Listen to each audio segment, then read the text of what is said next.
Welcome and thank you for joining us today. This is Beyond Crackdowns, Formalising West Africa's Gold Mining Sector. Your moderator today is Robert Ali Tanti, Center for Social Impact Studies in Ghana. For our online audience, please keep your microphones and cameras turned off during the event. Should you have any questions, kindly use the chat function on your Zoom application. The questions and comments will be sent to the moderator. To access the chat function, kindly scroll to the bottom of your Zoom application, click on the chat button, and the chat box will appear. Should you wish to raise your hand, kindly click on the reactions button to access the raise hand function. We also have language interpretation available today. Please select the language of your preference by clicking on the interpretation button on your Zoom application. We will evaluate this event using a poll. The evaluation is completely anonymous and it helps us to present better events in the future. Kindly do take a moment to complete it. It will be launched following the presentations portion for today's event. Please note that since this is a public event being broadcast live on Facebook, Chatham House rule does not apply. You may be quoted without your express permission. As we wait for the final online participants to connect their audio, we kindly remind you to please keep your microphones muted and your cameras turned off until we reach the Q&A portion for today. This is Beyond Crackdowns, Formalising West Africa's Gold Mining Sector. Robert, you have the floor. Good morning.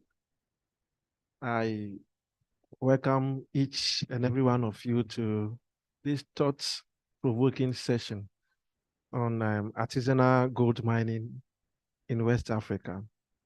My name is Robert Ali Tanti. I work with the Center for Social Impact Studies here in Ghana. The Center for Social Impact Studies is a research and advocacy-based organization. We use research and advocacy, as I said earlier, to influence policy in favor of mining affected communities. We basically work in communities affected by mining.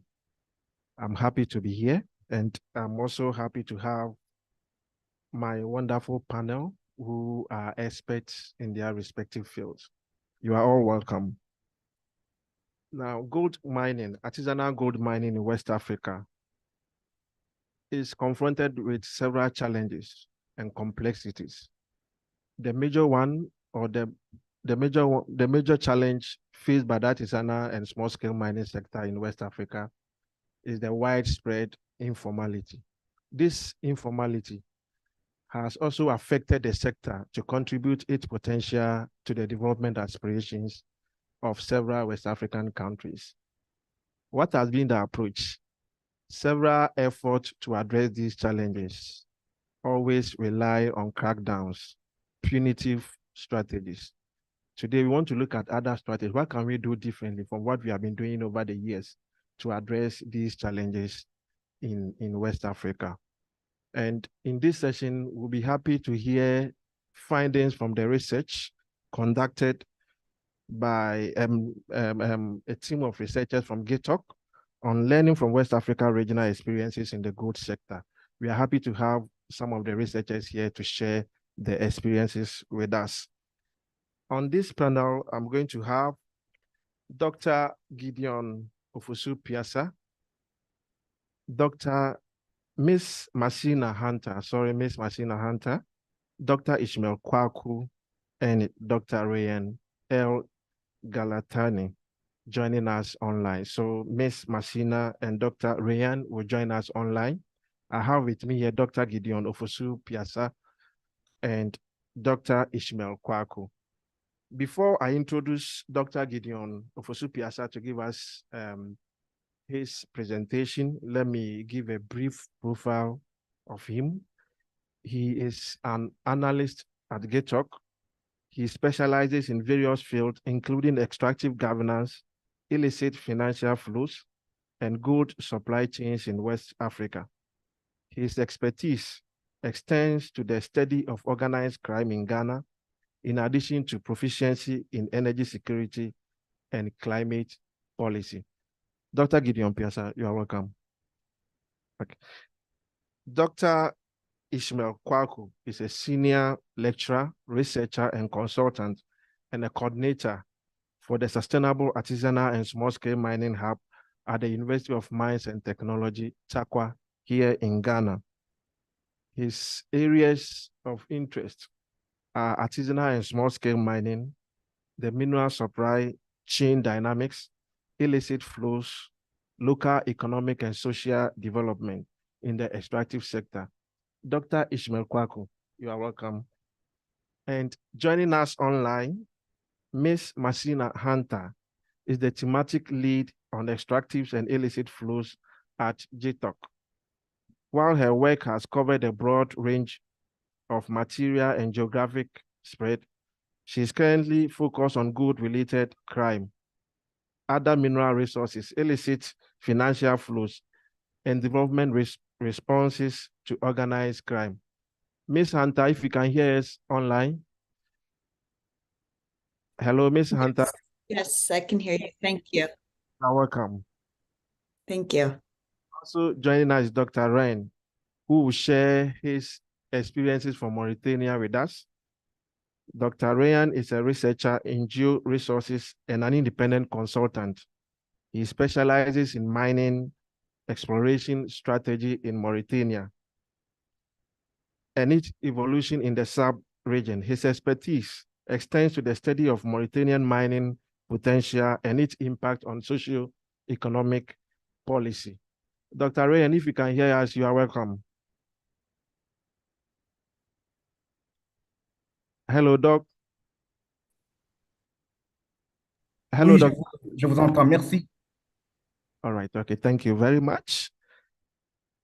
I'll go straight to the agenda for the day. I invite Dr. Gideon Osofu Peasah to give us his presentation. Doctor, you have the floor.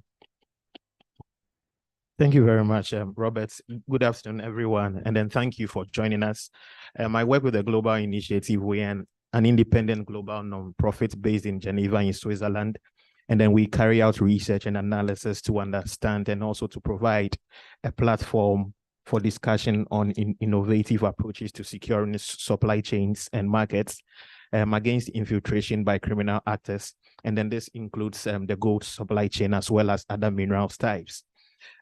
Today, we are excited to present findings of our research that is titled Beyond Crackdowns, Formalizing Beyond Crackdowns, Learnings from West Africa Regional Experiences on the Gold Mining Sector. And then this report represents months of rigorous investigation and analysis. Before we delve into the findings, I would like to provide a bit of background. Our research aimed at exploring alternative approaches that can better assist in harnessing the full potential of the gold sector beyond crackdowns in response to the problem of criminality and then informality. So yesterday we learned that mining is a key risk sector in terms of organized crime. And then we also heard from the various panelists that in order to diagnose the issues around organized crime, we need to find out the root cause. So what we would want to say is that just to give an overview of the gold sector in West Africa, what we have found is that in the last 15 years, we see an increase in activity and then the exports of gold. And then we see that gold is contributing to regional development. It is contributing to local social economic development, and then it is linked to livelihoods, especially those rural folks, and then it provides jobs for lots of people. Now, the chart that you see on the screen is gold exports in $1 billion of selected countries in West Africa. So we have Mali, Burkina Faso, Guinea, and then Ghana. So Mali exported $9.03 billion, Burkina Faso 7.71, Guinea 5.79, and then Ghana 5.29. And then usually export figures are mainly or are usually from the industrial sector. They are figures for the artisanal and then small scale gold sector. But usually the figures, official figures, are usually an understatement or of what is actually exported. Because of the issue of informality, gold gets trafficked and then all that. So what does this 9.03 billion means. For Mali, it constitutes about 7 to 9% of its GDP, 30% of its domestic tax revenue, and then 70% of its export earnings. For Burkina Faso, it constitutes at least 70% of export, 70% of its GDP, and then 20% of government revenue. Now, linked to jobs, in Cote d'Ivoire, we found that at least 500,000 artisanal miners are employed by the sector. Now, despite this contribution, we realize that the sector is plagued with informality. What we mean by that is that it is usually artisanal and small-scale gold is usually delinked from the formal economy.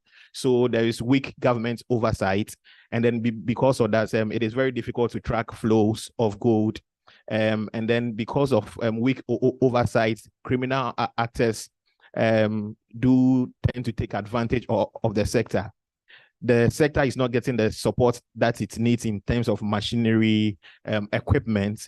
So, and then the sector too is also capital intensive.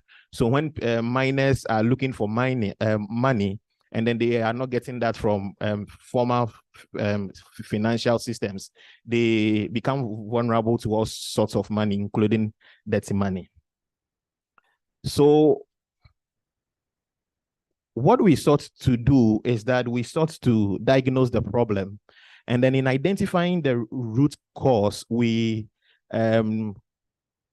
used the concept of the wicked problem. We describe ASGM as a wicked problem. And then what we mean by the wicked problem is that a wicked problem is a problem that does not have one solution. It is a problem that is multifaceted, it is complex, it does not have one solution, it is dynamic in nature. And then in order to address the problem, it requires innovative thinking, extensive stakeholder consultation, collaboration, and then willingness to adapt strategies that is based on the evolving dynamics in the sector. So what we sought to do was to really find out not only the symptoms and then the first level cause, but to really find out the root causes of the issues. So we brought sector experts together from various countries in West Africa, and then they did present the state of the sector. We discussed the issues, and then they brought about solutions. And then the solutions that they brought about, we subjected it to some form of stress test, whereby we used a modified SWOT analysis in order to come out with options for options that we think that should be the way forward in order to formalize the gold sector. So what are some of the challenges that we found after this process? The first is that we found out that the sector is dynamic and then evolving. So what we see is that there is an increased use of machines. So when you talk about artisanal and small scale, what comes to your mind is that rudimentary tools are being used. But what we are finding is that that is not the case. There are huge equipments that are being used, moving equipment, including excavators that are being used. So a typical concession, for instance, in the case of Ghana, that is up to 25 acres. Usually a 25 acre, and then if you are using rudimentary tools, that should last for about 10, 15 years in extraction. But with the use of mechanization, within a year, everything is gone. And then the impact on the environment is so great. So we are thinking about it. Should it be still called artisanal and small scale gold sector, or we should be thinking of probably giving it a different term, semi-mechanized mining or whatever? This is something that we think that we need to still keep thinking of. There is also the issue of processing. How do you get the gold out of the ore?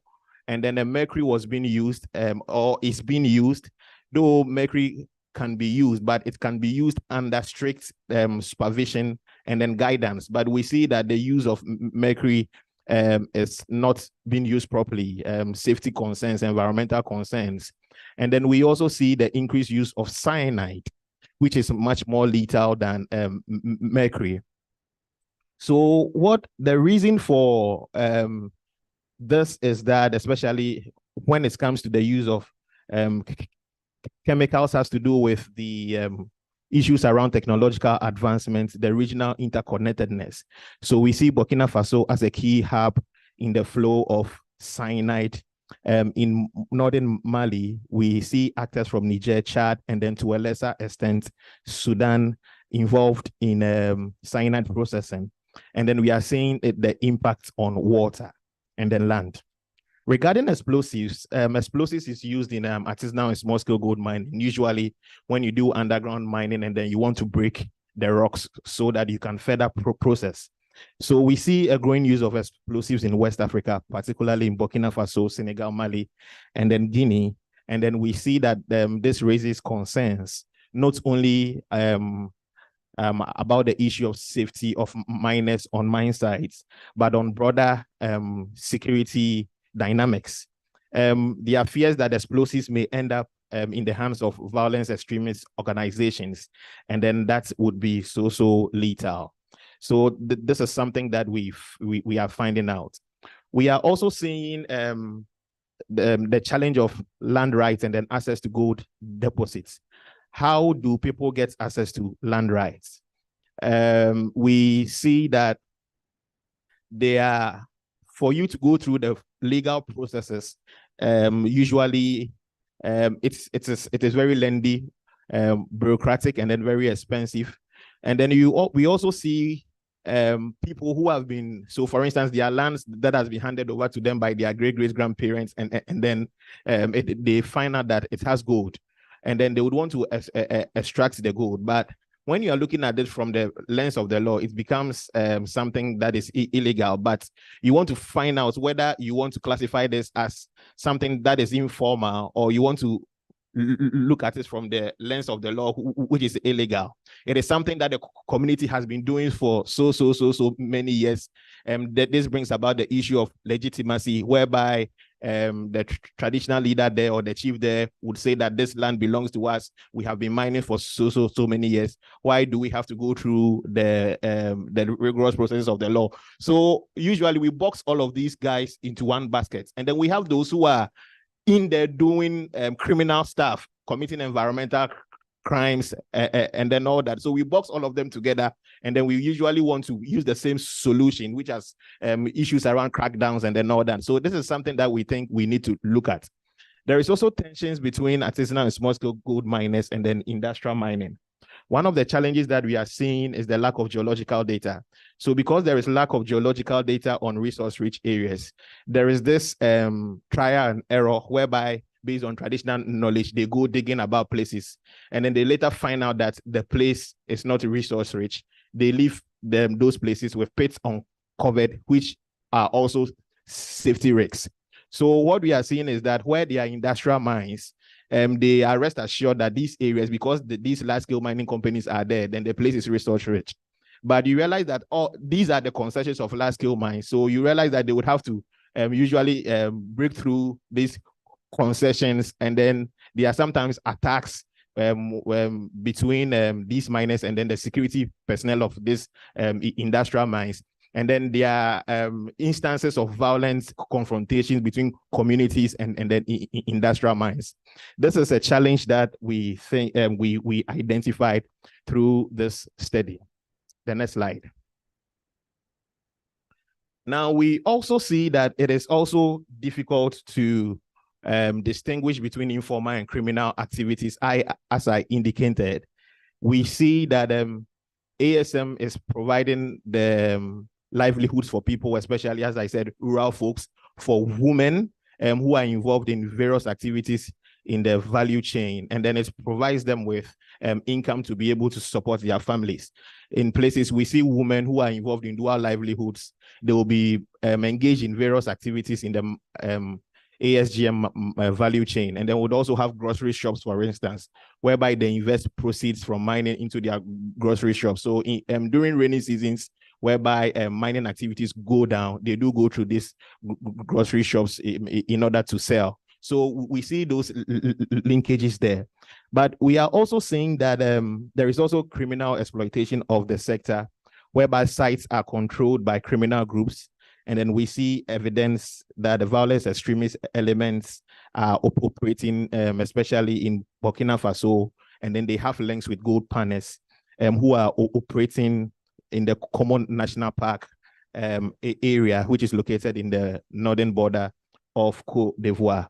We are also seeing that these criminal elements are taking taxes and then fines in order to grant them passage and then sometimes to offer protection to these miners.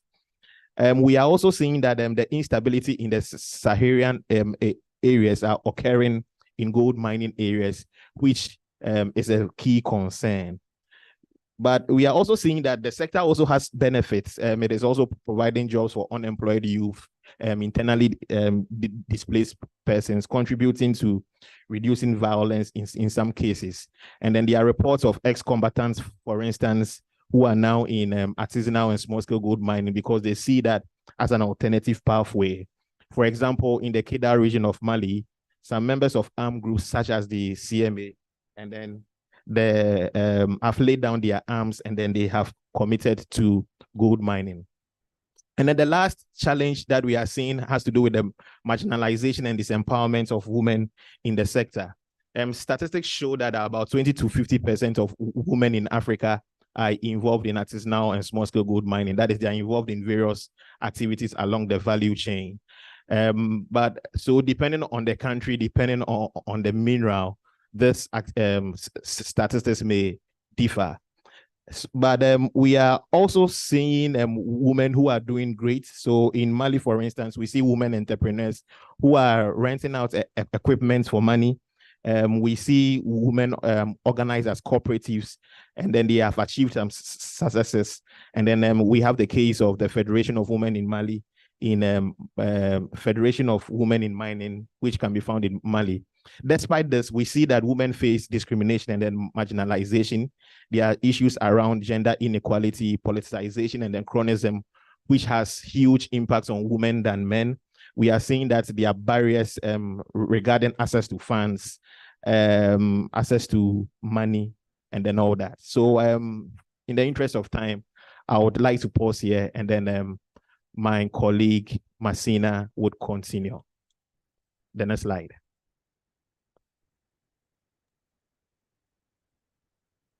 Thank you, Gideon, for that excellent overview of the study and the work we've been doing. So I'm going to speak a little bit about options for responses.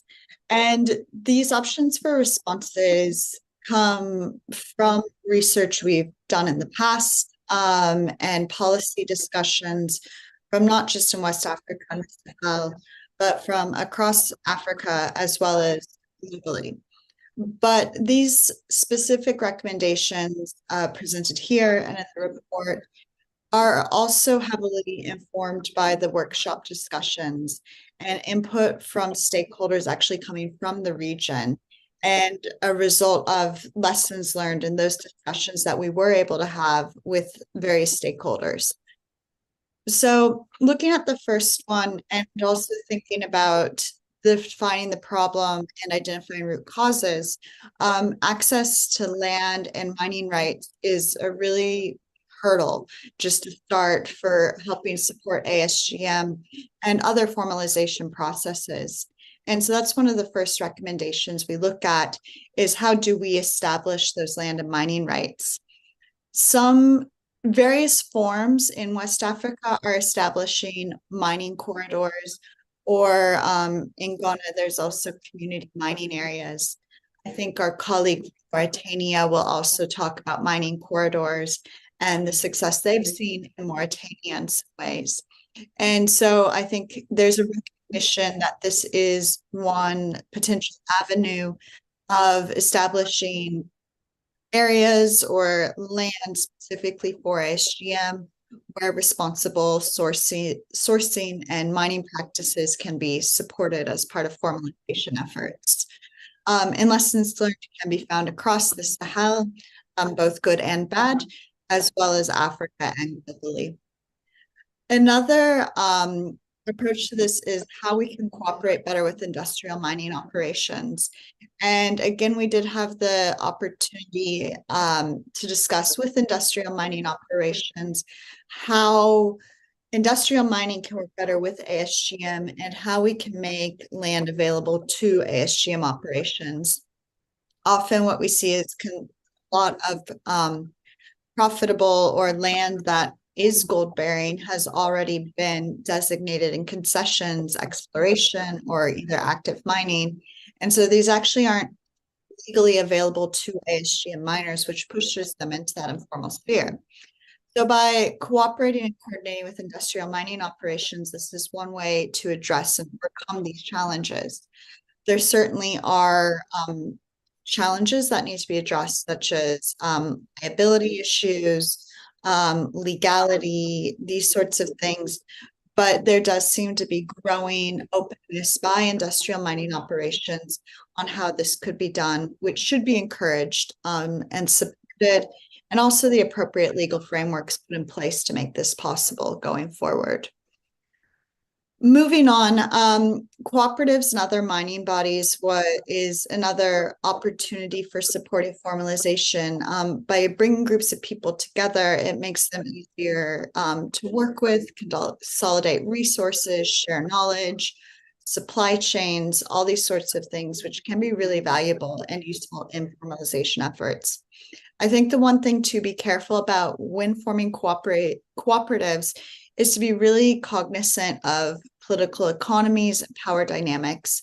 For example, sometimes women can be disempowered by cooperatives if power dynamics aren't taken into account.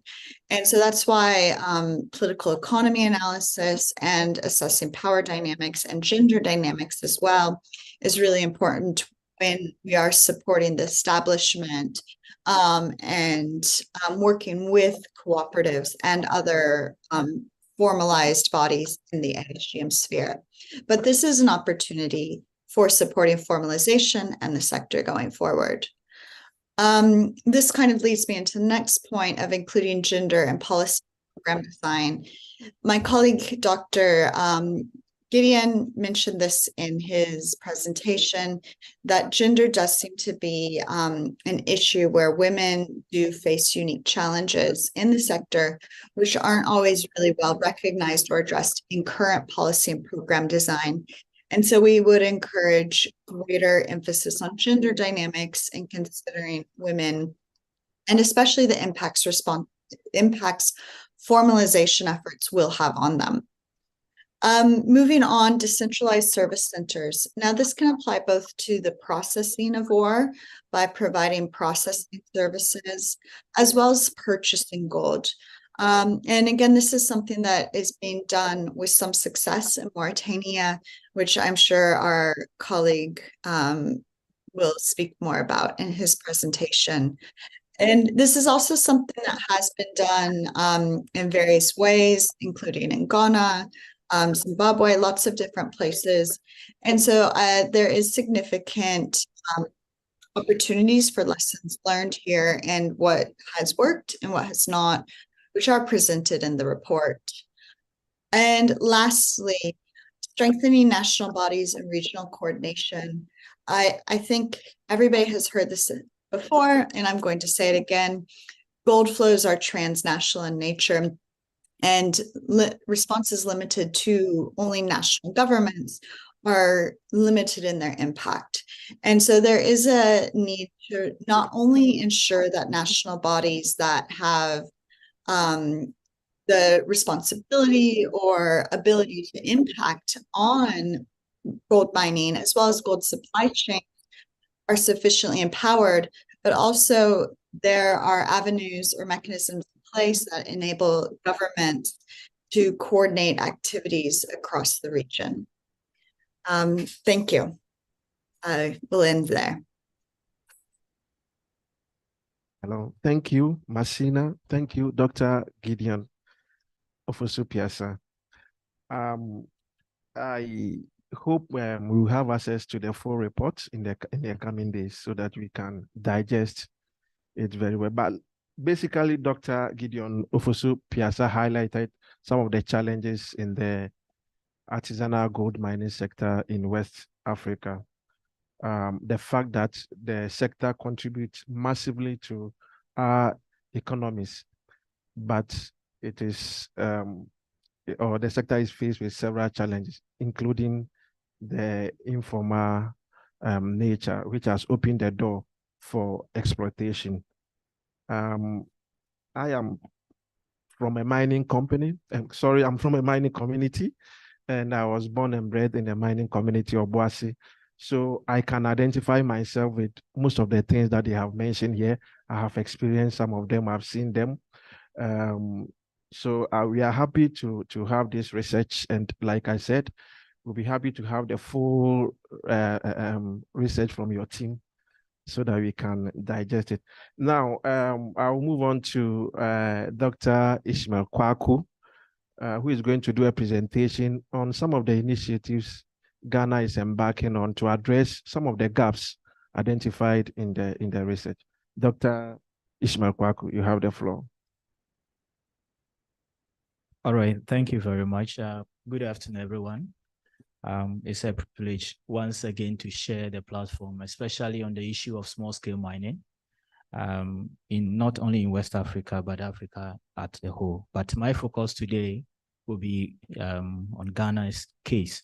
So this afternoon, I'm talking about land and mining rights, using current scheme that has been rolled out in Ghana, community mining scheme as a case study in Ghana, where it's situated. Hello, Doc. Please, can we have Dr. Ishmael Kwaku's slides on the screen? The same slides, yes.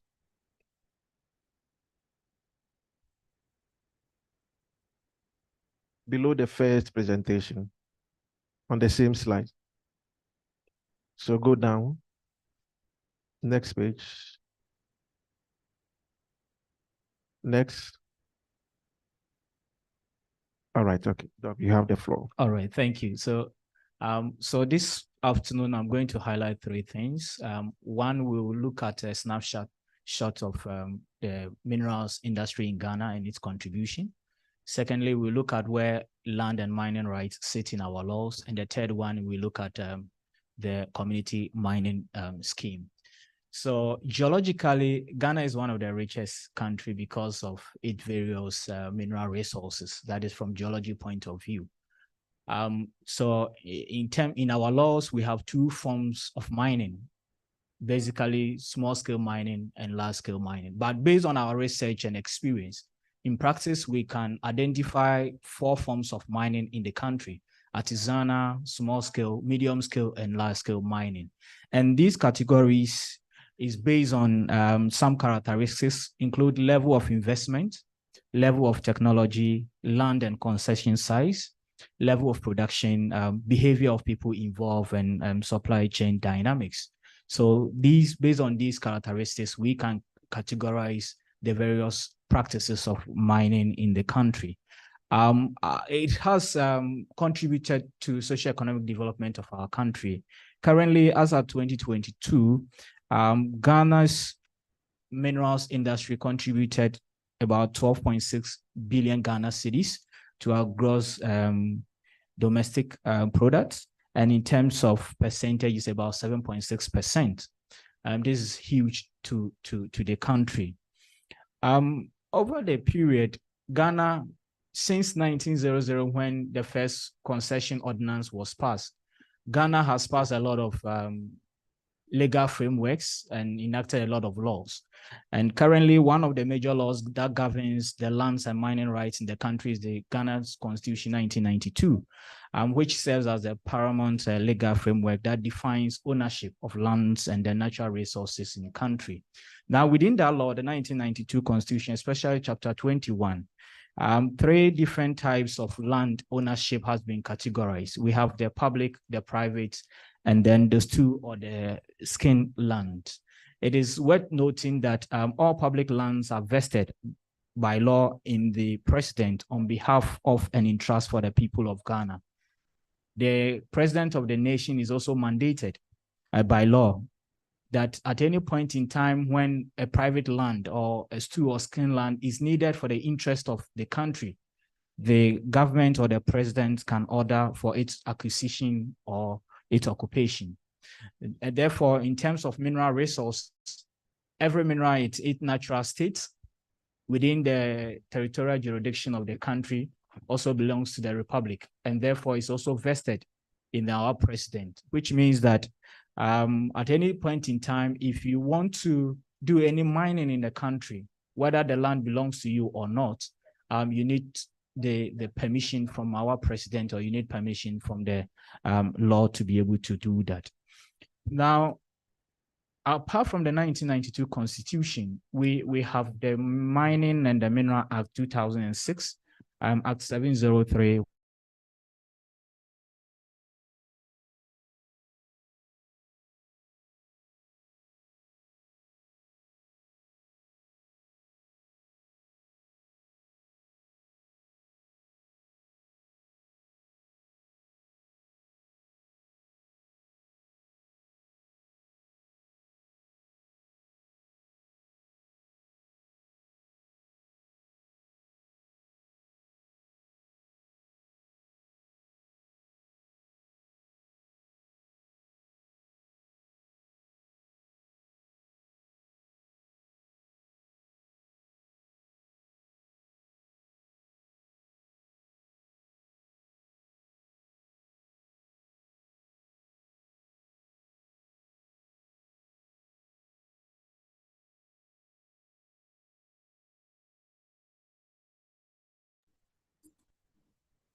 Bonjour.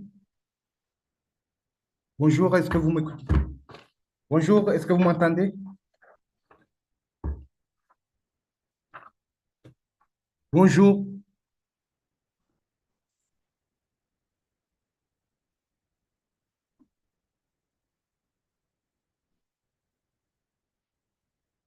Je veux entendre.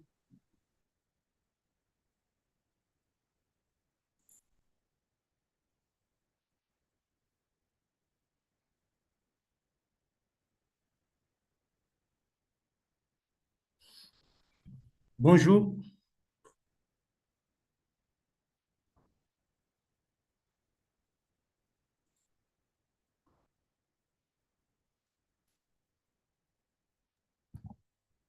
Moi, je veux entendre.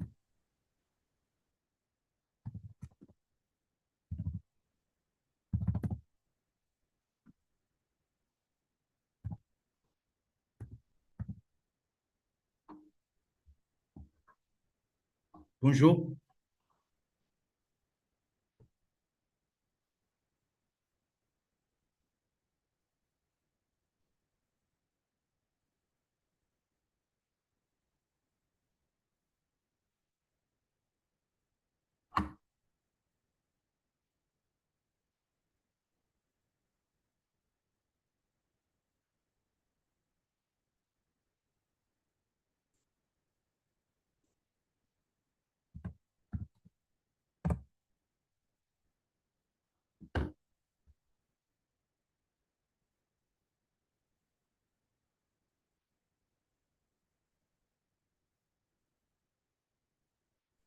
You've given us a good worth of 7 billion, but in records in Ghana, we only have 2 billion. So now the question is, where is the difference of 5 billion? So it tells you how the informal sector is also reaping the country of some benefits from that. So now, despite the socioeconomic benefits derived from the sector, it's still plagued with challenges, as Gideon highlighted. Apart from the illegality, we have land degradation, environmental issue, water pollution, poor working condition, occupational health and safety issues. Now, over the years, there has been a combative approach adopted by successive governments since 1900, when the first concession ordinance was passed. The natives were banned from mining, and by then colonial masters were chasing the natives away. It comes down to 1932, when the Mercury ordinances was also passed. Completely natives were banned, and they were using brutal force in stopping them from mining. Now, history has shown that this combative approach hasn't worked. Back to 2013, the then government also came with Operation Flush Out the illegal miners. Using the military, it didn't work. 2017, down the lane, one of the biggest military intervention came in. Operation Vanguard, with about 400 military personnel and the police personnel, also came in to chase the illegal miners. Unfortunately, we achieved a short-term success, but in long-term, it has boldened the illegalities and has increased the illegal activities in the sector. So some of the revised approaches government is using or is being rolled out currently is one, introduction of technological approaches using MCAS, mining cadastral administration system, to streamline the licensing of regimes, which was too bureaucratic and was too expensive for miners to do. So government is using technology.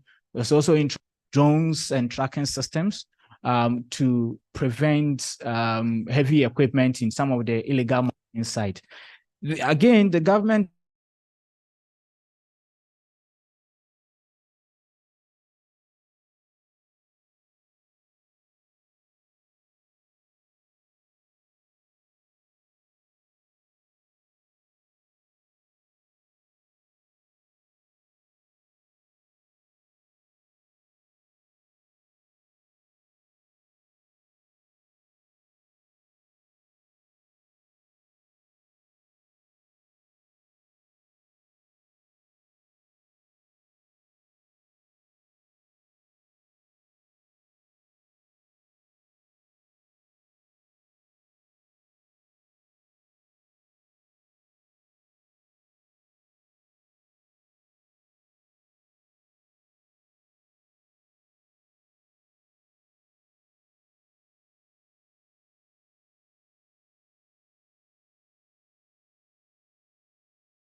large-scale mining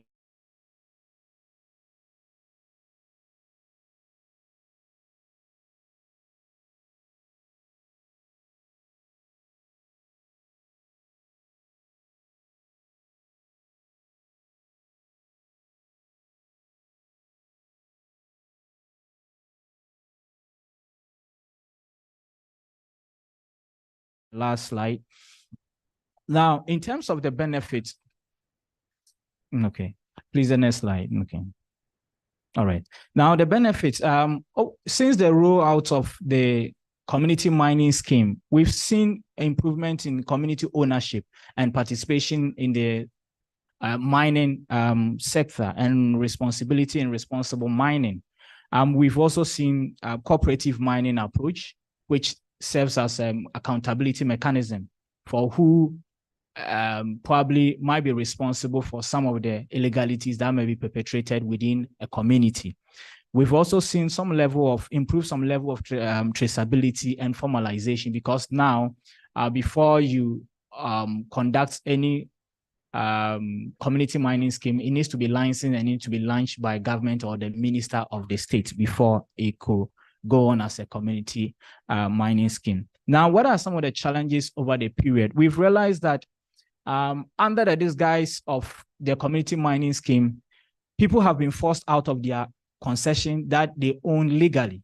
So there's a forced displacement, snatching of lands and concession by some party boys and party people under the disguise of the community mining scheme. So which means that we have seen an increased role in the partisan politics in the small scale mining sector, which we believe that in the long term is going to create some community conflicts, because when you snatch a land from one person under one government, when another government comes, he might also be affiliated with the other government and he has to come back to chase you out of the land. And this will create community conflict. We've also seen that in certain areas, this has also promote illegalities, because people find lands and then they put signboards saying that it's a community mining scheme and they start mining.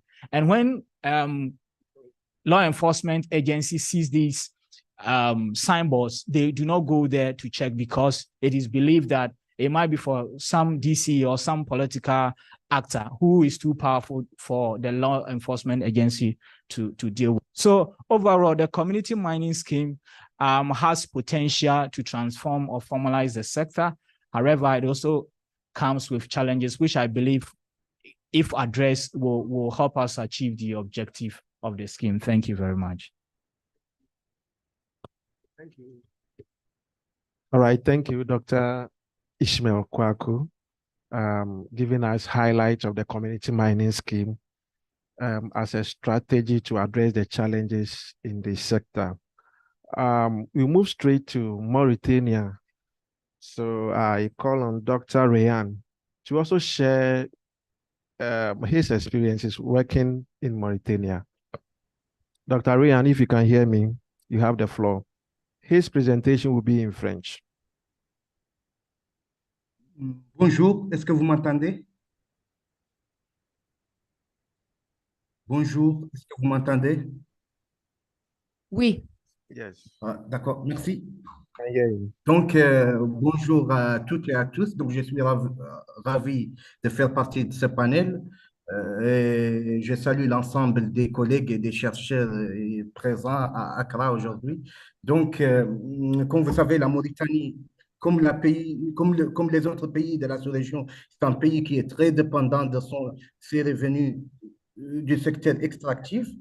Elle exporte des minerais, du fer, du cuivre, de l'or, et les exportations du fer dominent les ensembles des minerais. Donc, il y a l'État qui garantit il y a la répartition de ces ressources qui est garantie par l'État, donc pour contribuer au développement socio-économique. Il y a donc la fameuse politique, la déclaration politique minière de mars 1997, qui fait du développement du secteur minier une priorité du gouvernement mauritanien. Donc, nous avons un pays avec, comme les pays de l'Afrique de l'Ouest, qui a un sol riche avec plusieurs minéraux diversifiés. Et nous avons donc l'apparition de l'EMAP en 2016. Donc, les apports socio-économiques sont là.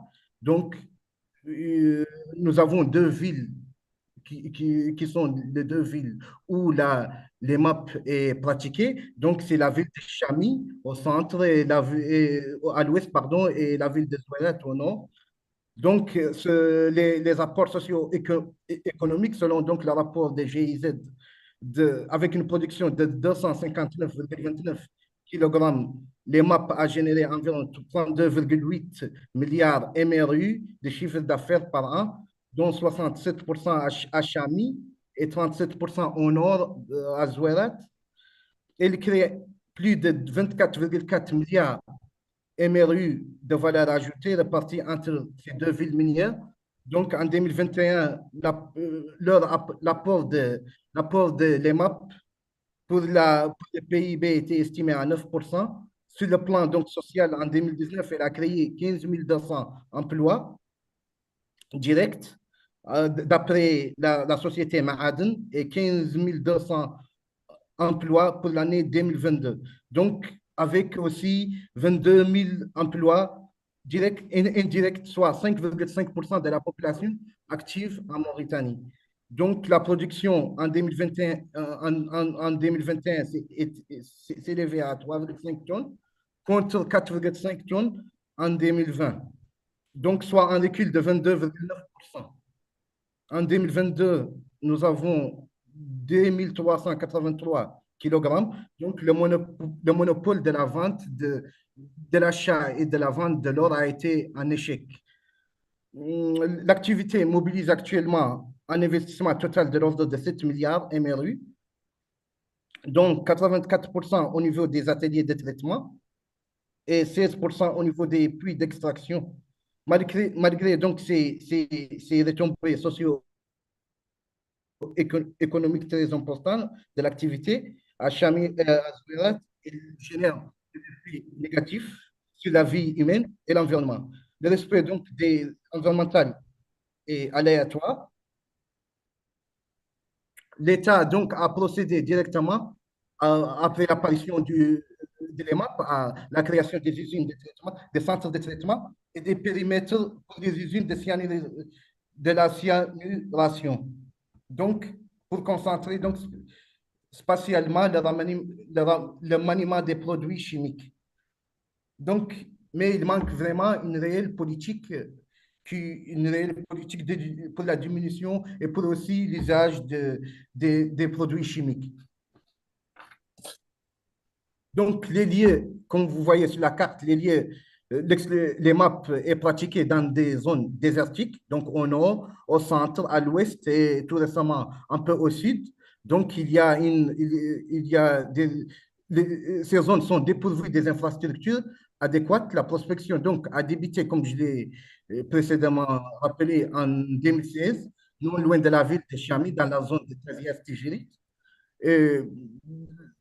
Et après, elle s'est répandue vers le nord, puis vers le centre et progressivement vers le sud.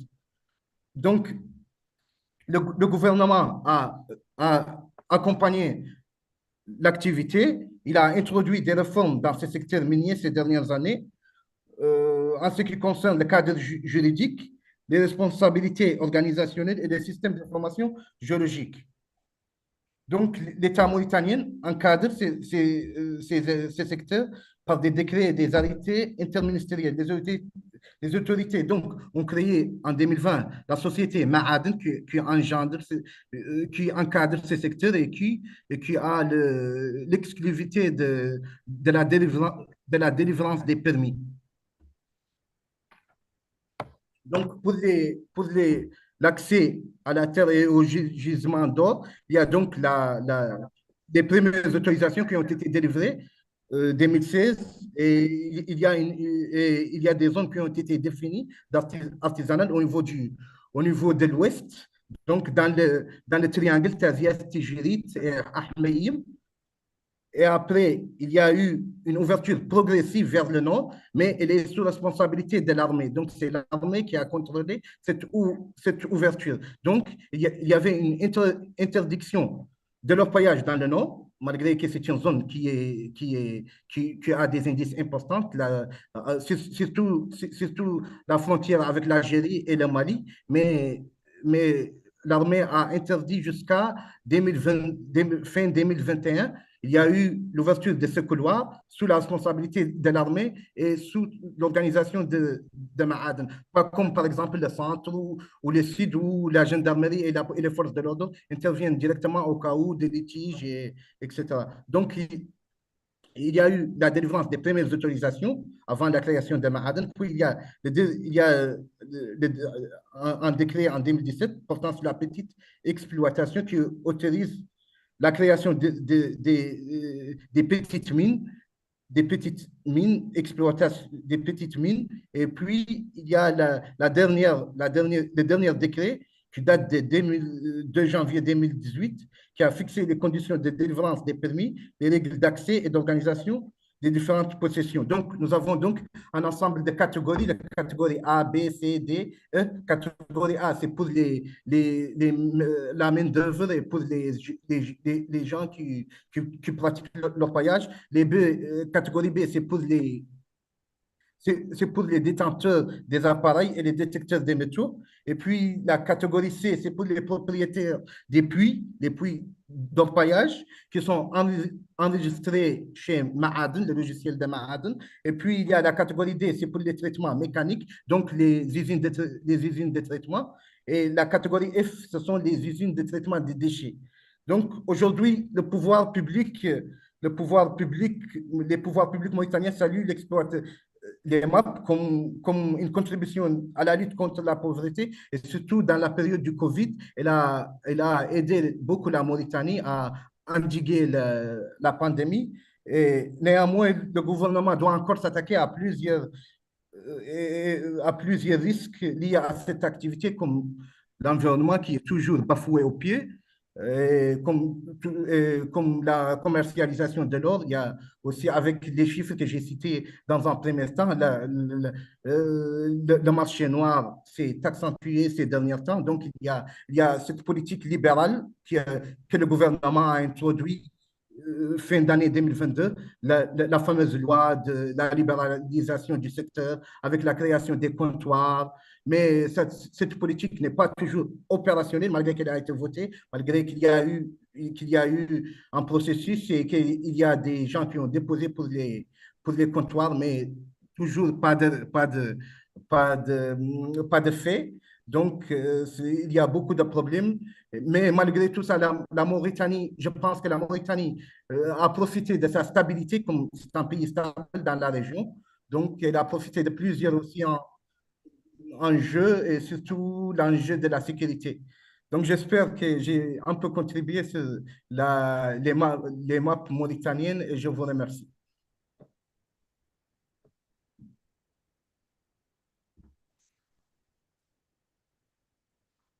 Thank you very much, Ryan, for your.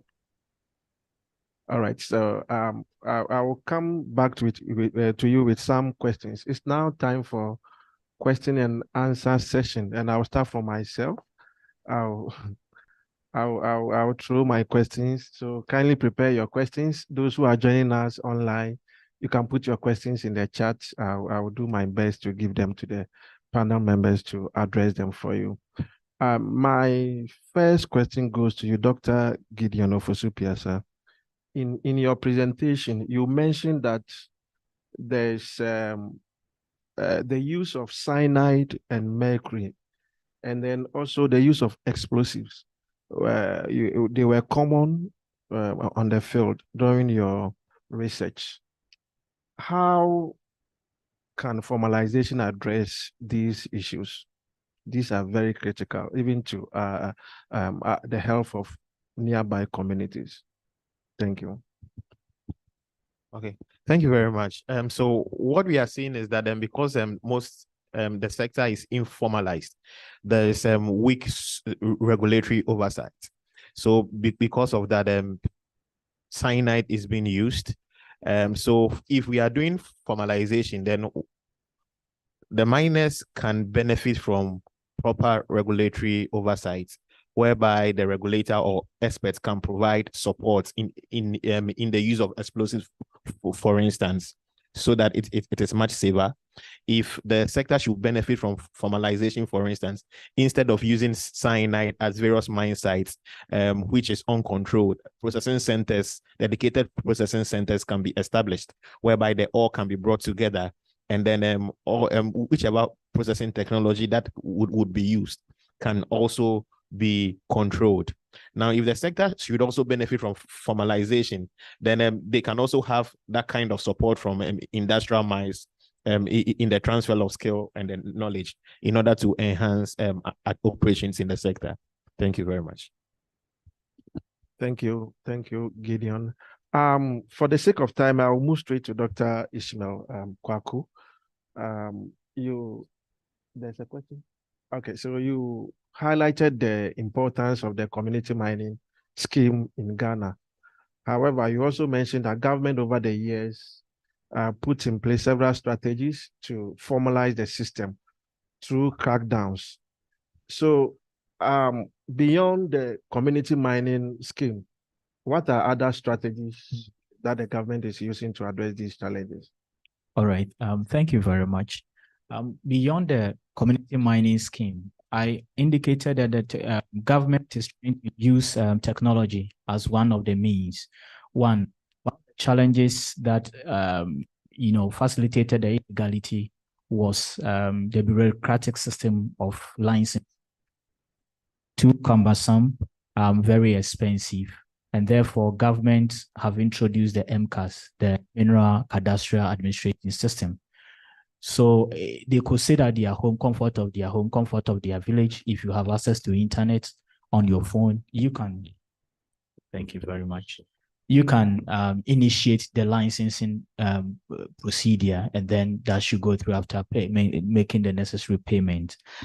In addition, government through the MIIF, Mineral Income Investment Fund, has also established what we call the small-scale mining incubation program.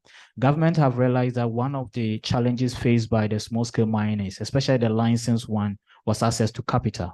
So government, through the MIIF small-scale mining incubation program, is investing $30 million into the sector to support the licensed ones to have access to equipment. And I have also seen that government has also partnered with some manufacturing company in terms of equipment, where they are giving equipment on hire purchase basis. to some of the small-scale miners, especially the licensed small-scale mine. But there is a caveat here. Oftentimes, some of these distributions are controlled politically, which becomes a challenge. But we believe that is also an intervention that could go a long way to address the system. The last one I will talk about is training. Over the years, as I mentioned, since 2016, government together with other international development partners have put in educational system through the University of Mines and Technology and other agencies to provide technical training for the small-scale miners, which we believe education is one of the ways to also reduce the illegalities. And over the period, we've trained about 10,000 of them formally through the formal training. We've done others, which was outside the government intervention.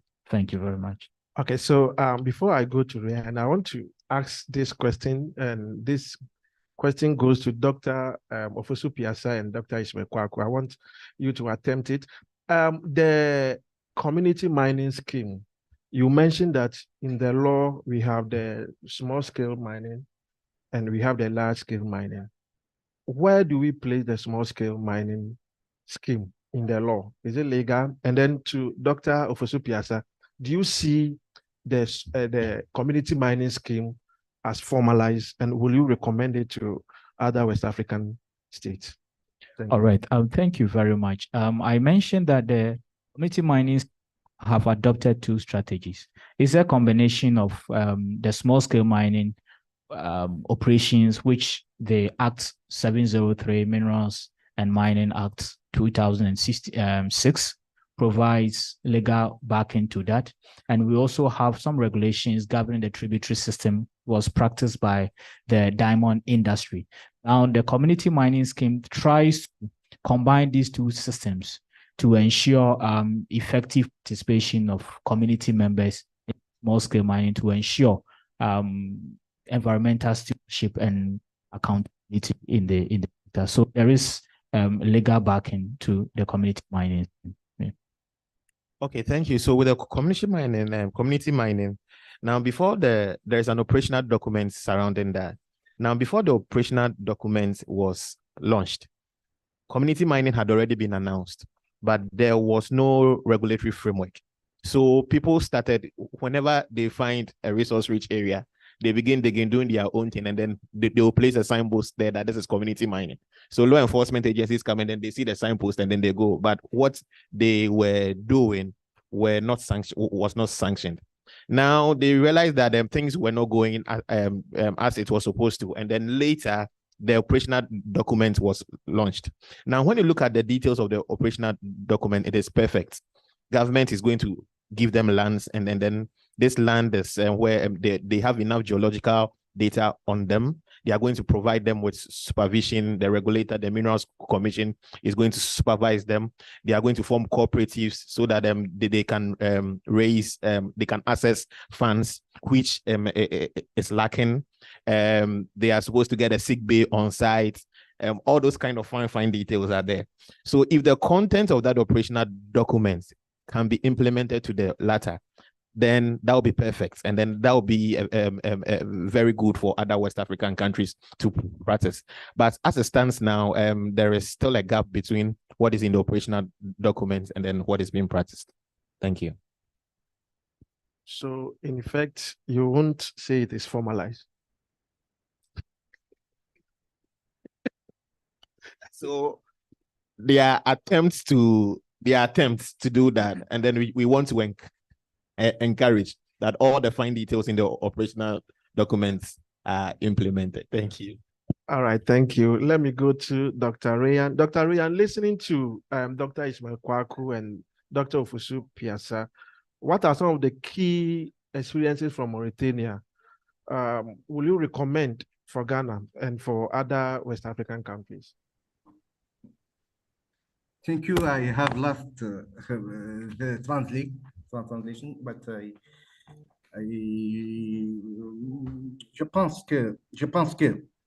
je pense que la première des choses à faire pour bien encadrer ce phénomène qui est les MAP. Donc, la première des choses, c'est de pouvoir créer une institution qui relève du ministère du pétrole et des mines, donc qui sépare les petites mines de l'activité artisanale. Donc, il faut séparer ces deux activités. Donc, il y a les permis de petites mines, 2 km², et il y a aussi le secteur artisanal. Donc, je pense que c'est la deuxième des choses, l'ouverture des couloirs, l'ouverture progressive. Et je pense que la Mauritanie s'est inspirée aussi de l'expérience soudanaise, de l'expérience malienne. Donc, c'est ça. Donc, aussi, elle a introduit la Mauritanie, donc je parle du cas mauritanien, elle a introduit plusieurs réformes sur le plan juridique.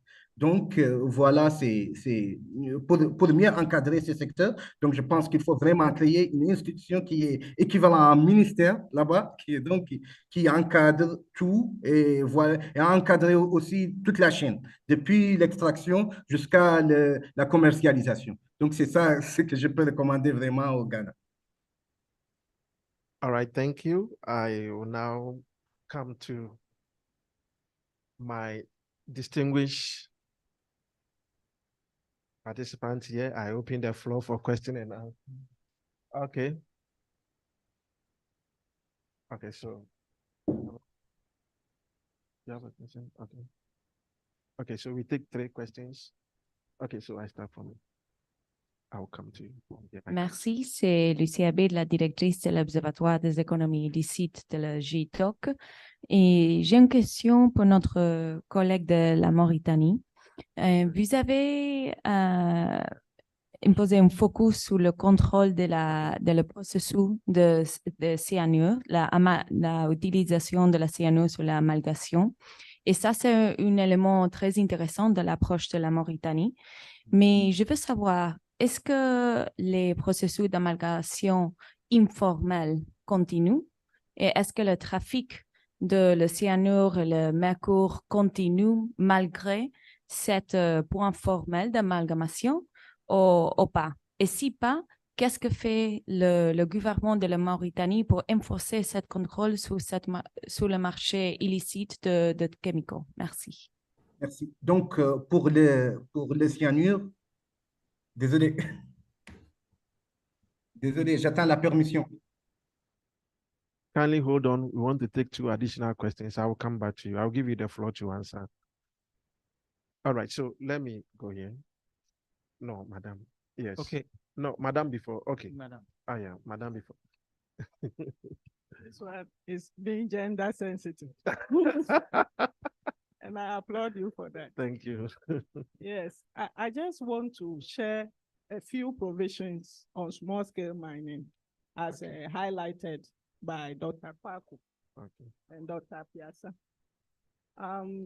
Small-scale mining in Ghana was regulated under the Minerals and Mining Law, the PNDC Law 153, and subsequently under the Small-Scale Gold Mining Law, PNDC Law 218. That's as far back as 1989. We define small-scale gold mining as the mining of gold by any method not involving substantial expenditure by an individual or group of persons not exceeding 9 in number, or by a cooperative society made up of 10 or more persons. Under the current legal dispensation, small-scale mining is regulated by sections 82, 2 through 99 of Act 703, and then regulations 24 and 25 of the legislative instrument 2173. Under this regime, small-scale operations are restricted to Ghanaian nationals, only subject to the grant of license. So it suggests that small-scale mining in Ghana is the sole preserve of the citizens. So it is not open to foreign nationals. The reason now we are prosecuting some Chinese nationals, I think we are all aware of the spate of mining without licensing perpetrated by Chinese nationals. with the notorious Aisha One, who is currently before the High Court. Yeah, so to qualify for small-scale mining license, you must be a Ghanaian of 18 years and above, and to be registered with the Office of the Minerals Commission, located in the area concerned. So it's also granted for, the duration of the license is granted for a period of 5 years, subject to renewal, and in respect of the minerals specified in the license. So the holder is to win, mine, produce minerals, whether by prospecting for minerals, by an effective and efficient means, including observance of good mining practices, safety and health issues, as well as the protection of the environment. So the protection of the environment is paramount in all circumstances. I think this is what I want to also add to the discussion. Thank you very much. Thank you. Okay, so we'll take our third question. Yes, mine had to do with some few questions. I would want to direct one to Dr. Ismail. Dr. Ismail, I think in your presentation, you mentioned that one of the biggest strategy that the government used in trying to control the mining area, especially when it comes to small-scale mining or illegal mining, has been in this period. But it has, initially it worked, but along the line it failed. Can you please help us understand why that strategy, which is supposed to have been effective, because if you are using the largest force to try to manage the mining area, especially the illegal mining, or what we usually call the galamsey, why then do that strategy fail? We want to understand, because I know from reading from the media or listening to the media, it's alleged that the task force were themselves involved in the mining process, or they were giving, they were protecting illegal miners within those areas. So that's my question to you. And the second one is, I think you showed one of your— Second and final question. Yes, second and final. I think you showed in your slide a lineup, almost like a community lineup. And we've seen a lot of pictures of communities in the mining sites. Can you help me with gender aggregated data of the number of women involved in that, women and children, because my organization looks like women and children involved in the mining sector, and how many of them have been formalized into the mining industry, and also how many of them are involved in the illicit economies around the mining areas, like dealing directly with the miners in trading, and how has that impacted on their lives in that area? And also if you point out the health issues that they face in those areas. Thank you very much. Thank you. So I'll go to Dr. Rayan and for him to attempt the first question. Dr. Rayan. Bonjour, est-ce que vous m'écoutez? Avec plaisir. Donc, pour la question, je vais dire que l'usage du mercure est contrôlé par Ma'aden et le ministère de l'Environnement et du Développement durable. Maintenant, la cyanurisation, les cyanures sur 22 sociétés nationales, nous avons une seule autorisation de l'usage des cyanures. Donc, il y a beaucoup de restrictions sur les cyanures, contrairement au mercure. Maintenant, pour la qualité du mercure, c'est une question qui est posée. Oui, je peux dire qu'il y a du trafic du mercure. On ne sait pas vraiment qui est le bon, qui est le mauvais, mais c'est une question qui est posée parce qu'il n'y a pas de restriction sur l'importation du mercure par voie terrestre, peut-être par voie aérienne. Donc, et il y a aussi le chiffre de l'ITIE qui est 2020-2021, 248 tonnes de mercure importées par la Mauritanie. Donc, c'est un chiffre qui est énorme. Et là, pour la deuxième partie de la question, je n'ai pas bien. Si vous pouvez me rappeler, s'il vous plaît. Okay, so is the question on trafficking of cyanide? Est-ce qu'il continue d'avoir de points d'amalgamation informels qui utilisent la cyanure et le mercure? Oui, l'usage du mercure, c'est au niveau des centres de traitement. On ne peut pas utiliser le mercure au niveau des sites d'extraction. C'est totalement interdit. Il y a 2 centres en Mauritanie. Il y a un centre de Cheikh Mohamed El Mami, au niveau de la ville de Chami, qui a été délocalisé, mais il est toujours opérationnel dans la ville, qui n'a pas été délocalisé jusqu'à maintenant, malgré que les constructions sont achevées fin de l'année passée. Il a été inauguré. Et il y a le centre au nord, qui est le centre de Sferiyat. Donc, même chose. Donc, il n'y a pas eu de délocalisation jusqu'à présent. Donc, pour l'usage du mercure, il est exclusivement pratiqué dans les centres de traitement, pas au niveau des usines, pas au niveau, pardon, des sites d'orpaillage. Dans ce cas, la gendarmerie intervient directement. Are you fine? All right, okay. Okay, so let me come to there was a comment from our attorney on the loss. Okay. I don't know if you have any comments. And then there's a question on crackdowns, why they are not working. And then there's a question on gender aggregated data in the mining sector. So I don't know where to start from. All right, Okay, so let me I start will from take some aspect, and then Gideon may also take an aspect. All right, thank you very much. First of all, let me acknowledge and appreciate the contribution from the attorney. I must also highlight that even the laws governing small-scale mining and artisanal goes back as far as 1932, where we have the mercury concession law. So thank you very much for bringing up to speed.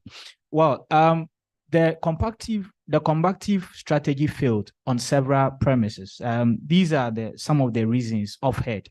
One, government did not understand the nature of the sector. So government reacted based on public emotions. The media whipped the emotion of government quickly reacted without understanding exactly what they are getting themselves into. And that was one of the reasons. So without understanding, you actually do not know where to tackle it from and which angle to come from. Again, the strategies that were implemented lacked livelihood dimension. Don't forget that it's feeding 1 million people. And definitely if you have 1 million people feeding from it directly, assuming we have 1:3 dependency ratio, you have about 3 million people directly and indirectly involved in a sector, and you think you can stop a sector of that nature? No. Again, it's a generational occupation, like farming. How do you stop farming? So it means that if you want to go in there from combative point of view, shutting down people's livelihood, it will definitely fail. The other thing that comes off head is also breach of the force integrity. As you rightly said, it became some areas, it became a wealth creation opportunity for the forces that were involved, where we have evidences here and there. So the breach of the integrity was also one of them. And the other aspect was that, most of these activities are also conducted in remote areas, which were difficult to reach. They were very, very difficult to access these areas. And therefore, it became difficult. They centered around some few areas, and the rest went on perpetrating the illegality. And the last one I will say is this: the activities of a typical illegal miner or informal miner is nomadic in nature. So when you stop them from here, they will move to the other side. And how do you stop such people? It becomes difficult. So it means that combative approach is not enough. Policy-centered approach is not enough. That is, government-centered approach is not enough. Only miner-centered approach is also not enough. We need hybrid approach, multidimensional approach in addressing such issues. The last one I will comment for is the health impact on the women involved in the sector. One of the challenges may come from the chemicals or the heavy metals being used, that is mercury. Mercury has been shown to have reproductive issues on reproductive systems of especially women or women carrying babies at those sites. In the fetus formation, studies have shown that it affects the formation of the state of the fetus, the brains of the children. So generally, pregnant women are affected when they get exposed to mercury, as well as not even only women, but even men that get exposed to mercury, they are also affected. So that is one of the health implications that women get exposed when they encounter mercury in the mining jurisdiction. Thank you. Maybe. Okay, thank you. Doug, before you attempt the question on crackdowns, I remember in your presentation, you said we have boxed the whole issue together and we are using one approach to solve it. Like we are using one paint or one brush to paint everyone. How do we adopt a strategy that will look at all the layers of the challenges and address them? Okay, thank you very much. So as we've indicated, ASGM is a wicked problem. The sector is dynamic, evolving. But what I would recommend is using the carrot and stick approach. Okay, there are people who would genuinely want to do the right thing. Help those people have access to finance. Help those people have access to geological data. Help those people have access to the equipment that they need. All right. And then there are people who are criminal actors. Such people, no amount of support that you give them would be willing to would help them change. And then with such people, we can target and then make them face the law. Now, with the issue of the crackdowns, sending the military police to the field is not financially sustainable. It has been done since there was Operation Flash Out, there was Vanguard 1, Vanguard 2, Operation Halt, and then every successive government comes with its operation, telling you that if it had worked, there is no way there will be Operation Halt, Flash Out, Operation Flash Out, Vanguard 1, Vanguard 2, and then this has spanned various administrations. So it is something that is difficult. Based on field data that we collected, you realize that the miners change their modus operandi whilst operations. So the miners typically will be working during the daytime. Now, when they started the enforcement, they now changed to work during the night. The security did not have night vision goggles and then all those things to go there. So it now becomes, Jack, where are you? I am here. Now, the people who are based in the community, they know the corners, the forest more than from Accra to those places. So it will become difficult for you to track them. Now, apart from that, they are informants. So there are people who are standing at the entrance of a town. When they see the military, whatever come, then they'll call them, they are coming, then they leave. So it's like they were chasing people, they were trying to do enforcement, but sometimes you get there and then you wouldn't find anyone. Interview report is also tells us that the law enforcement officers themselves too were being corrupted. They were being compromised.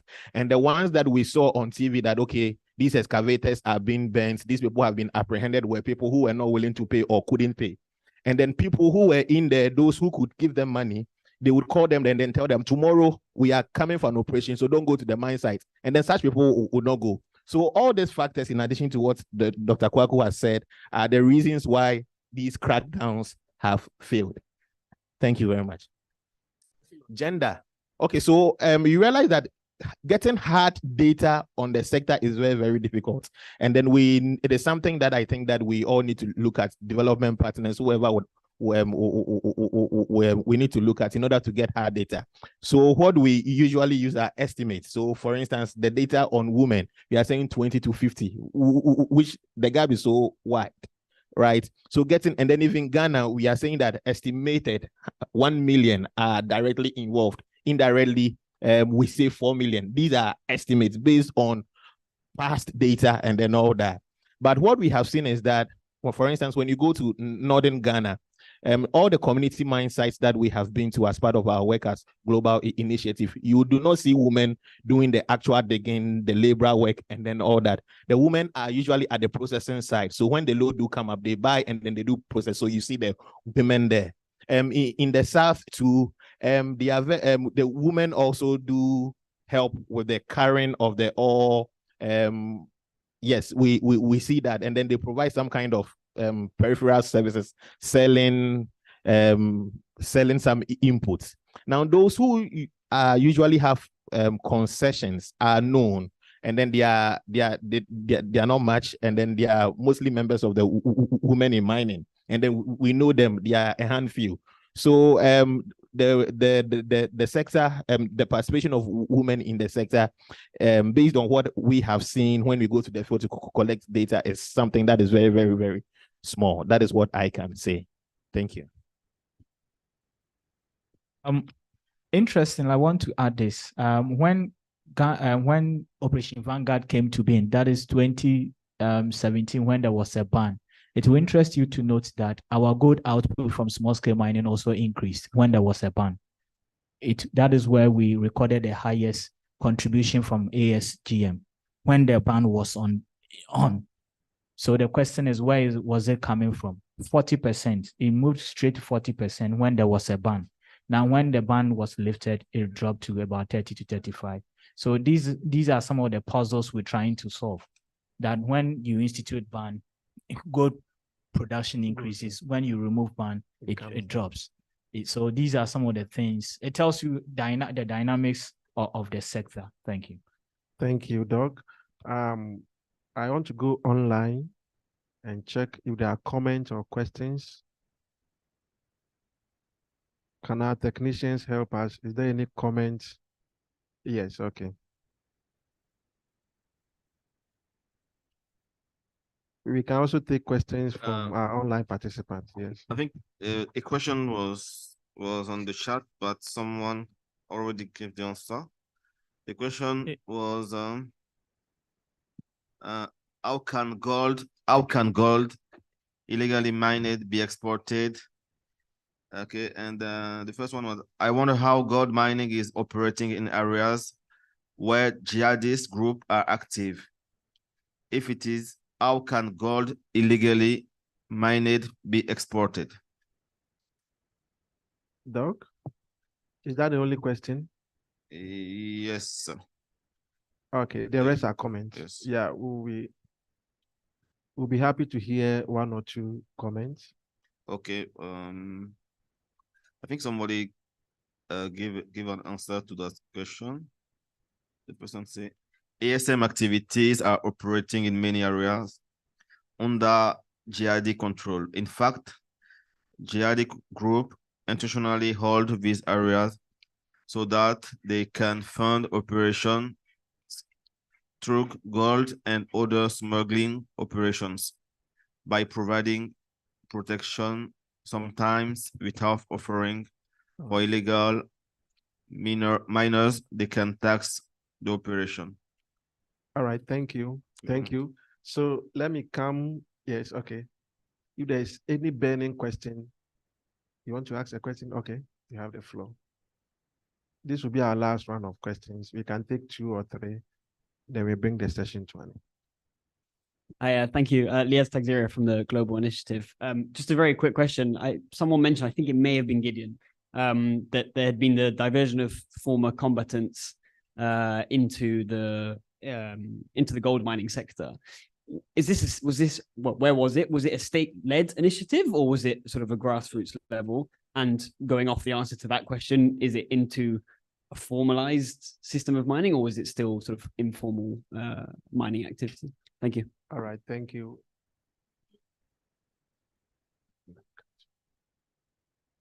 Hello? Okay, so my question goes to Dr.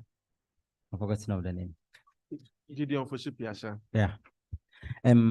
Concerning the community mining, I am talking at the back of one of the projects we have just implemented in mining communities, called Mining for Peace.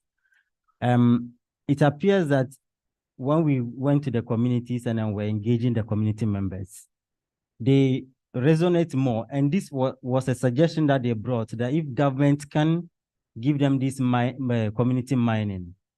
So it appears that, as you just mentioned, there is no that communication with the community members on government intervention when it comes to the community mining.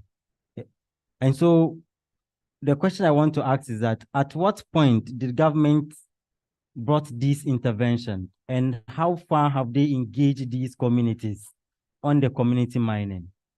Thank you. Thank you, Ali. Okay, we'll take our last question. Hello, everyone. My question is to Dr. Kwaku. He mentioned that some of the ways in which government is tackling these illegalities in these communities is the use of the MCAS.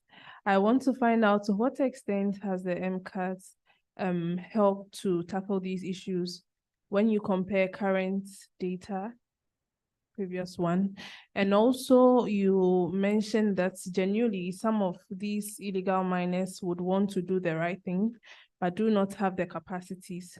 So after the trainees have been deployed to these, you mentioned about 1,000 of them, how have these trainees been beneficial to them? What has been the impact so far? Thank you. Thank you. Doug, I'll start from you. Right, thank you very much. I will take from the training question, then we move on. Over the period, what we've seen is that after 2017, when the ban came, it became mandatory that before you are even given a mining license, you need to go through the training.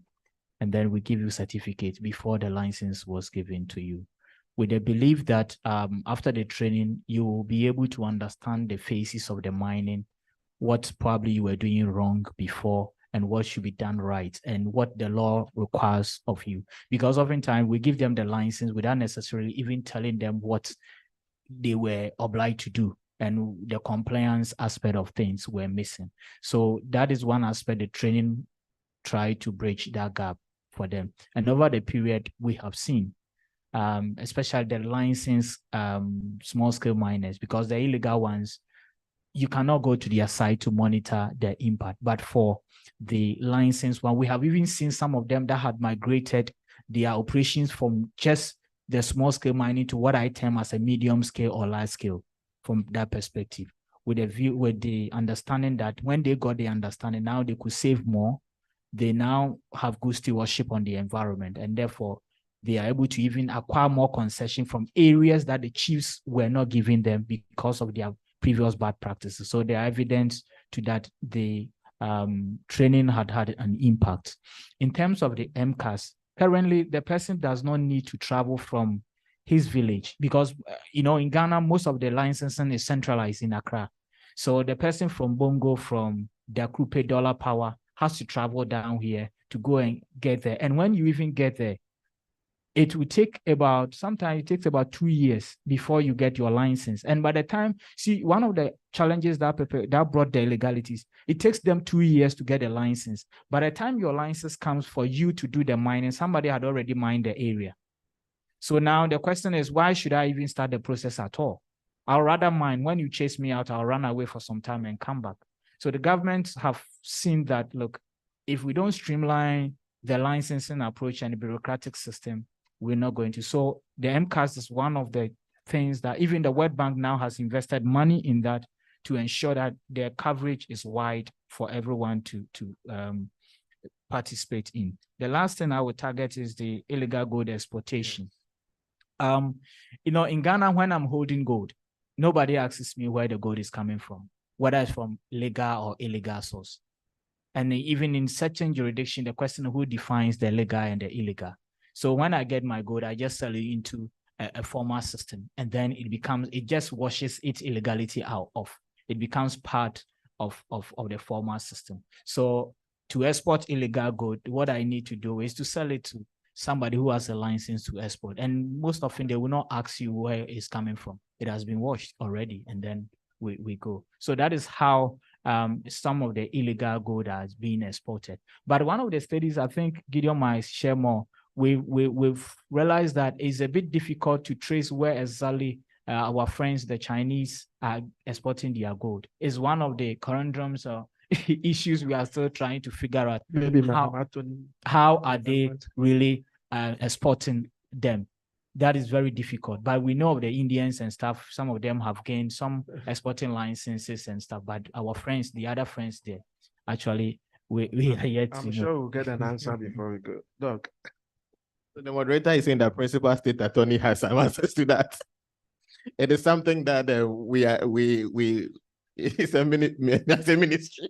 It's a mystery, and then we still have to conduct more investigations into that to really that we need to conduct investigation into to find out.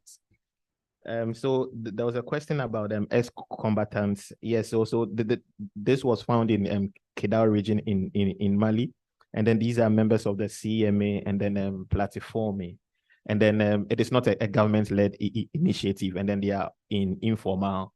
Yeah, so that is it. There is also the question of community mining, and then okay, so let's take the case of Dollar Power, the area around Cindy. The place around Cindy, Dollar Power, is part of Ghana, no state oversight. Now, ex-combatants in Côte d'Ivoire who are around the border found out that the place was rich. They came into that area to mine. An individual mobilizes people, fights them, and then takes control of that land. And then they have been mining since. The community has, the last time I checked, about 5,000 people. They are there, but not all of them are mining, but most of them are mining, but others are providing services. So selling alcohol, selling drugs, providing entertainment facilities, which are all connected to mining. Now, they are mining. Now, the state now takes interest in that and then goes there and then realize that this is what is happening. You cannot stop them. So with such people, what you have to do is rather to see how you can help them do it better. So they have gone ahead of the community mining policy. When you speak to them, they will tell you that, yes, we want government to help us do it better. So we want them to introduce a community mining system there.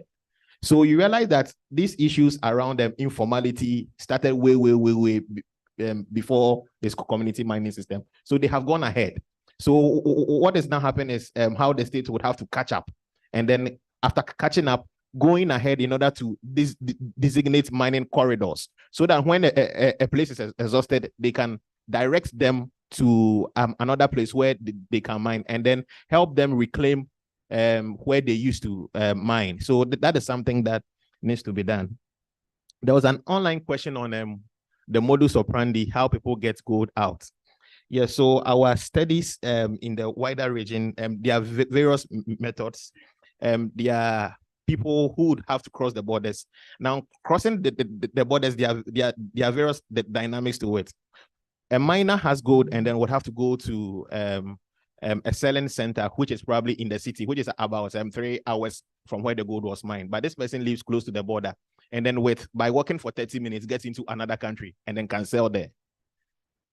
The person would want to maximize profits. Are you going to go through to the 2 hours within your country and then sell at that legal sales points, or you cross the border? That is the phenomenon that we see around. So the person would quickly cross the border and then go and sell. How do they cross the border? There are various ways. You realize that gold, gold as small as this has value. It can be hidden in the pockets, in shoes, at the cuffs, in the collar. Some are used as talisman. Those of you maybe, juju, those bangles that you, those kind of stuff. And then those things are in there. And then there are instances whereby cattle or cows do swallow gold, and then they drive them to cross the border, and then afterwards they kill them, they take the gold, and then they enjoy it. So there are various ways in which that is done. And then you also realize that because the formal system does not provide for financial support, because they realize that the sector is very risky, there are sponsors at various levels. So you are seeing a miner who is mining, but the gold, where the gold should go to has already been determined. Why? Because there is a sponsor, and then the sponsor has a bigger sponsor. The bigger sponsor has a bigger sponsor. Okay. Yes. So there are various tiers, categories. And then what the miner does is that after the gold is mined, the one who sponsors, the gold is given to the person. But the person has a bigger sponsor who would be an Indian, a Lebanese, a Chinese, and then all that. And then when it gets to them, they have their own way of taking it, taking the gold out. We have some findings, but I wouldn't want to talk about how they do that on this platform for now. And I think the information that we've volunteered is enough. Thank you. Right. Like I said, we'll be waiting patiently for the full report. Some of us are very interested in this work. Okay, thank you very much. Our time is up, so I will go to my panelists. I'll give you 1 minute to share your final message with that. I'll start with Dr. Rayan. Hello, Dr. Rayan.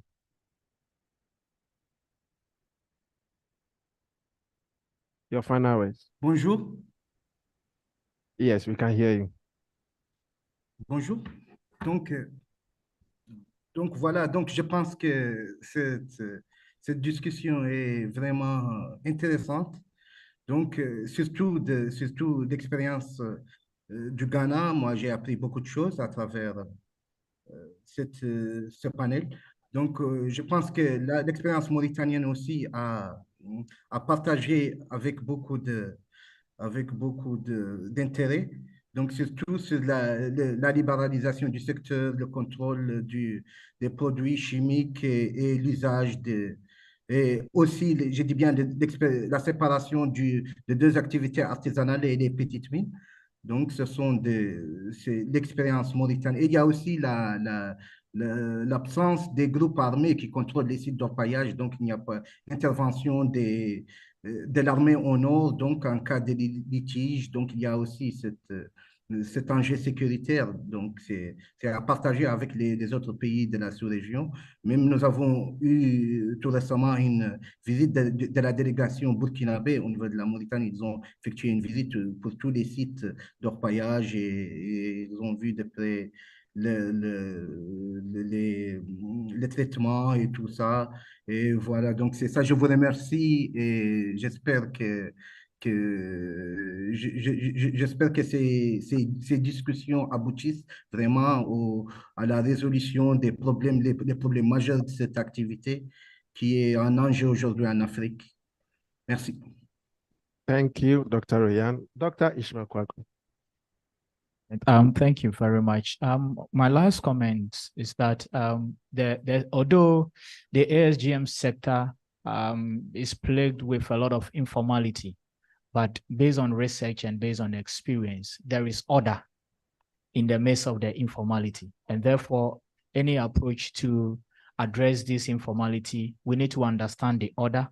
We need to understand the psychology of the people, that is the behavior of the people. And we also need to look at it from the social dimension, which livelihood is key. And I believe with that, we should be able to address the menace of illegality, which touches on food security, touches on the general security of the extractive communities and the nations. So I believe that with the right approach, we should be able to derive the full maximum benefit from the sector. Thank you.